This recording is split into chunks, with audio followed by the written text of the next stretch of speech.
Hello friends, आप सभी का स्वागत है आपके अपने चैनल माय स्टेलर इनोवेशन में। आज हम बात करेंगे हम कंपनी की बैलेंस शीट को कैसे रीड कर सकते हैं। तो हमें सबसे पहले कंपनी की बैलेंस शीट रीड करने से पहले हमें इसका मीनिंग पता होना चाहिए। तो बैलेंस शीट का मतलब होता है, इसके नाम से क्लियर है, जैसे बैलेंस। तो हमारे को लायबिलिटी और कैपिटल का टोटल जो होता है वो एसेट्स के इक्वल होना चाहिए, बैलेंस करना चाहिए।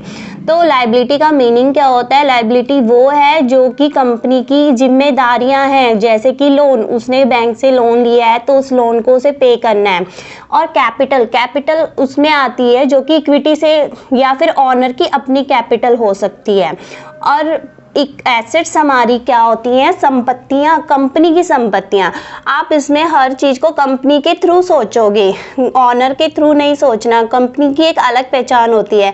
तो संपत्तियों का मतलब है कि कंपनी की संपत्तियां मींस कंपनी की लायबिलिटी जो उसके दायित्व है, और उसकी कैपिटल, उसकी पूंजी जितनी उसने बिजनेस स्टार्ट करने में लगाई है, उन सब का टोटल ही उसकी एसेट के बराबर आएगा।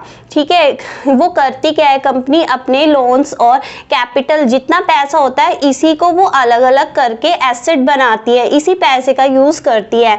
इसीलिए जितनी उसने लायबिलिटी उठाई है और जितना उसका कैपिटल है, उसी पैसे को वो यूज करके कंपनी की एसेट बनाएगा, और उन एसेट्स को यूज करके, इन्वेस्ट करके जिस भी तरह से वो कंपनी अपने लिए प्रॉफिट अर्न करती है। ठीक है।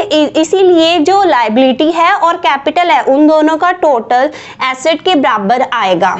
ठीक है। अब हमारे को कंपनी की फाइनेंशियल पोजीशन को चेक करने के लिए 3 स्टेटमेंट का पता होना चाहिए। फर्स्ट हमारे पास है प्रॉफिट एंड लॉस अकाउंट। ठीक है। उसमें हमें पता चलता है कि कंपनी कितना प्रॉफिट अर्न कर रही है और कितना लॉस में जा रही है। कैश फ्लो हमें बताता है कि कंपनी ने कितना कैश जनरेट कर रही है।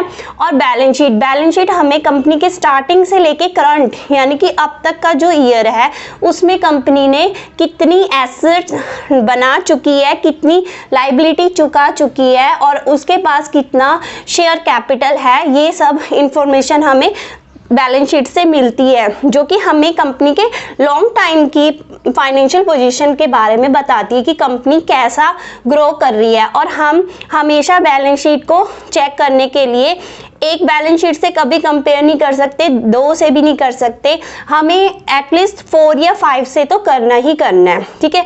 जब हमारे पास 5 बैलेंस शीट होंगी, 5 ईयर की बैलेंस शीट होंगी एक कंपनी की, तो हम ये चेक कर सकेंगे कि इस ईयर और नेक्स्ट ईयर, उसे नेक्स्ट ईयर वो कैसा ग्रो कर रही है। ठीक है। तो चलो अब हम बैलेंस शीट के बारे में पता करते हैं, बैलेंस शीट को रीड कैसे करते हैं। तो हम स्टार्ट करते हैं नायका की बैलेंस शीट को देखना। ठीक है। तो ये बैलेंस शीट हमारे पास नायका की है, और FSNE कॉमर्स इसकी मदर कंपनी है। हमारे पास बैलेंस शीट में 2 हेड होते हैं, एक होते हैं इक्विटी लायबिलिटी एंड दूसरी होती है एसेट्स। ठीक है। तो इक्विटी लायबिलिटी की तरफ चलते हैं। तो 2019, 20, 21 और 22, ठीक है, 4 सालों का हमारे पास यहाँ पे डाटा है। तो हम सबसे पहले देखेंगे लायबिलिटी साइड में शेयर कैपिटल। तो शेयर कैपिटल हमेशा हमें घटते हुए में दिखने चाहिए। ठीक है। क्यों? क्योंकि ये लायबिलिटी होती है। लायबिलिटी कैसे होती है शेयर कैपिटल? क्योंकि शेयर कैपिटल हमारी कहाँ से आती है? शेयर होल्डर से। अगर कंपनी अपनी शेयर कैपिटल बढ़ा रही है, मतलब वो शेयर होल्डर बढ़ा रही है। शेयर होल्डर बढ़ाना मीन्स कंपनी के लिए 2 कंडीशन हो जाती हैं। एक तो उसकी ऑनरशिप डिवाइड होती जाती है, जितने शेयर होल्डर बढ़ेंगे वो उनके ऑनर बनते जाएंगे, और दूसरा कि जो भी प्रॉफिट होगा वो हमें शेयर होल्डर में डिवाइड करना पड़ेगा। तो इससे ज़्यादा शेयर होल्डर होने से प्रॉफिट क्या होता है? बढ़ता जाएगा, और ये कंपनी के लिए अच्छा नहीं है। तो इसलिए हमारे पास शेयर कैपिटल जो है वो घटते हुए क्रम में आनी चाहिए। ठीक है। तो नेक्स्ट हमारे पास है टोटल रिजर्व। टोटल रिजर्व, ये रिजर्व कौन सा है? जो कंपनी फ्यूचर के लिए अपना सेव रखती है, कि इन फ्यूचर अगर उन्हें कोई भी प्रॉब्लम आती है या उन्हें किसी भी तरह के अमाउंट की ज़रूरत है तो वो यहाँ से ले लेगी। तो ये हमारे लिए ज़्यादा होना चाहिए, क्योंकि फ्यूचर में पैसे की ज़रूरत है तो ज़्यादा होना चाहिए। तो इसलिए हमारे पास रिजर्व जो है वो बढ़ते हुए में दिखना चाहिए। जैसे यहाँ पे 279.08 है, और नेक्स्ट में हमारे पास 404.33 हो गया, तो ये अच्छा है। नेक्स्ट में हमारे पास 546 हो गया, इस तरह से ये बढ़ता जा रहा है, तो रिजर्व हमारे पास बढ़े हुए क्रम में दिखना चाहिए। नेक्स्ट हमारे पास आती है बोरविंग। बोरविंग क्या होती है? कंपनी के लोन्स, ठीक है। तो कंपनी लोन ले रही है, लेती है, ठीक है, लेकिन आपको ये देखना है कि ये घटते हुए क्रम में होनी चाहिए। जैसे कि ये देखो यहाँ लास्ट में 0 हो गया, तो अच्छा है ये, मतलब कंपनी अगर लोन ले भी रही है तो वो घटते हुए क्रम में हो, और अगर नहीं ले रही है तो कोई बात नहीं, अच्छा है, लेकिन ये बढ़ते हुए में नहीं होना चाहिए। ऐसे नहीं कि यहाँ पे 10 है तो यहाँ पे 11 हो गया, यहाँ 15 हो गया, यहाँ 20, ऐसा नहीं होना चाहिए, ठीक है। नेक्स्ट हमारे पास नॉन करंट लायबिलिटी। ये जो करंट लायबिलिटी कौन सी है? जो हमें 1 साल से ज़्यादा के टाइम के अंदर सॉल्व करनी होती है, ठीक है। तो ये लायबिलिटी कंपनी की कम होनी चाहिए, ठीक है, कम होते हुए भी दिखनी चाहिए। नेक्स्ट हमारे पास करंट लायबिलिटी है, ये होती है जो हमें विद इन 1 ईयर कंप्लीट करनी है, कि 1 साल के अंदर हमें इस लायबिलिटी को पूरा करना है, ठीक है। अब नेक्स्ट हम आते हैं एसेट्स कॉलम में। तो एसेट्स में हमारे पास सबसे पहले है नेट ब्लॉक। तो नेट ब्लॉक क्या होता है? जब एसेट्स में से डेप्रिसिएशन को लेस कर दिया जाता है तो उसे बोलते हैं नेट ब्लॉक, ठीक है। यहाँ कंपनी ने अपनी सभी एसेट्स के डेप्रिसिएशन लेस करके दिखाए हैं, और एसेट्स हैं, कंपनी की संपत्ति है, तो ऑब्वियस सी बात है कि ये हमें इंक्रीजिंग में दिखना चाहिए, बढ़ते हुए में दिखना चाहिए, ठीक है, डिक्रीज में नहीं दिखना चाहिए। नेक्स्ट हमारे पास कैपिटल WIP। ये WIP का मतलब है वर्क इन प्रोग्रेस, यानी कि इस पर अभी काम हो रहा है। ये ऐसी कैपिटल है जिसको एसेट बनाया जा रहा है, ठीक है। जैसे कि उनके पास कैपिटल का 5 लाख था, उन्होंने 5 लाख में से 2 लाख को अभी किसी प्रॉपर्टी जैसे कि किसी एसेट को बनाने में लगा रखा है, तो उसे बोला जाएगा वर्क इन प्रोग्रेस, ठीक है। इंटेंजिबल WIP वही वर्क इन प्रोग्रेस, ठीक है। तो इंटेंजिबल एसेट्स कौन सी होती हैं? जिन्हें हम छू नहीं सकते, जिनका एक अपना राइट होता है लेकिन वो हमें दिखता नहीं है, उसे हम टच नहीं कर सकते, ठीक है।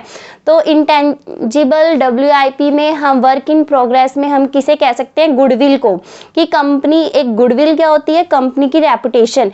कंपनी की रेपुटेशन जितनी अच्छी होगी, कंपनी की गुडविल उतनी ही अच्छी होगी, और कंपनी का जब बाय चांस उसे सेल कर रहे हैं या उसकी जो क्वालिटी होगी वो बढ़ती जाएगी, ठीक है, वो उतनी महंगी हो जाएगी, तो उसका प्राइस भी उतना ही बढ़ता जाएगा, ठीक है।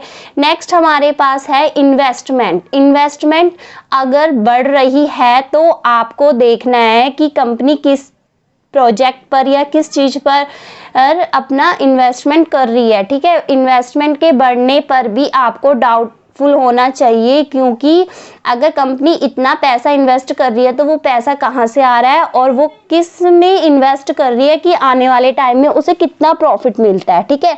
अगर ये स्टेबल रहती है तो कंपनी इन्वेस्टमेंट का अमाउंट उतना ही रखती है, ठीक है। स्टेबल रहना भी अच्छा है, और अगर ये इंक्रीज हो रहा है, ज़्यादा दिख रहा है, तो आपको इसमें थोड़ा सा देखना पड़ेगा कि कंपनी कहाँ कहाँ पे इन्वेस्टमेंट कर रही है, ठीक है, अपना पैसा लगा रही है। नेक्स्ट हमारे पास आता है लोन एडवांस। इनमें वो वाले लोन्स आते हैं जो कंपनी देती है, ठीक है। तो इस लोन में क्या होगा? जब कंपनी लोन दे रही है तो कंपनी को इंटरेस्ट मिलेगा, तो यानी कि इसके लिए अच्छी बात है, ठीक है, इसे इंटरेस्ट मिलेगा, एडवांस मिलेगा, तो इसका इंक्रीज होना अच्छा है। देखो इसमें इंक्रीज दिखा रहे हैं, तो ये अच्छा है, ठीक है। नेक्स्ट हमारे पास नॉन करंट एसेट है। नॉन करंट एसेट्स वही भी जो हमारे पास 1 साल से ज़्यादा के लिए है, तो ये भी हमारे को इंक्रीज के ऑर्डर में दिखनी चाहिए, यानी कि बढ़ते हुए में दिखनी चाहिए, ठीक है।